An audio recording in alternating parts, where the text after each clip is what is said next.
આજે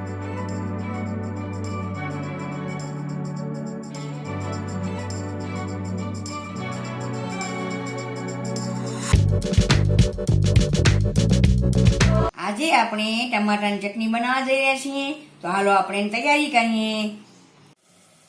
આપણે એક પેન લેશું, એમાં 1 ચમચી તેલ નાખશું, એમાં આપણે 10 થી 15 કણી લસણની સાંતળી નાખશું।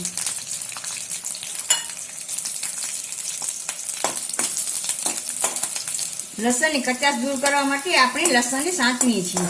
જો થોડું સાંતળાઈ ગયું છે, હવે આપણે એમાં ટમાટા નાખશું। એમાં અમે લાલ મરચાં પલાળીને રાખ્યા હતા, એ નાખશું। પણ 10 થી 12 મરચાં લીધા છે। હવે આપણે આને બધીને સાંતળી નાખશું।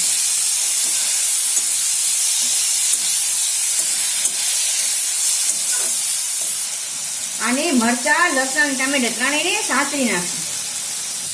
લસણ, લાલ મરચાં અને ટામેટા આપણા સાંતળાઈ ગયા છે। હવે આપણે એને ઠંડુ કરવા મૂકશું। મિશ્રણ આપણું ઠંડુ થઈ ગયું છે। હવે આપણે એને મિક્સીમાં નાખી અને પીસી નાખશું।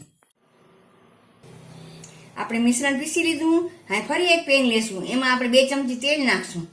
તેલ ગરમ થાય તો 5 ચમચી હિંગ નાખશું। પછી આપણે મિશ્રણ બનાવી રાખ્યું છે ને, એમાં નાખી અને એમાં એને ક્રશ કરશું। હવે આપણે એમાં સ્વાદ પ્રમાણે મીઠું નાખશું।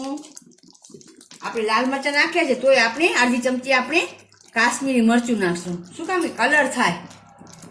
ટમાટા છે, ખટાશ છે, તીખાશ છે, તો એમાં મીઠાશ તો ખપે, તો આપણે 2 ચમચી જેવી આપણે એમાં ખાંડ નાખશું।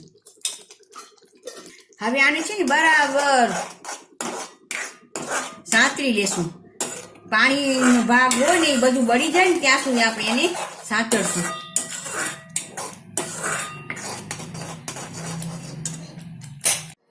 જો આપણામાં પાણી હતું એ બધું શોષાઈ ગયું, તેલ છૂટું થઈ ગયું, એટલે આપણી ટમાટાની ચટણી બનીને તૈયાર થઈ ગઈ।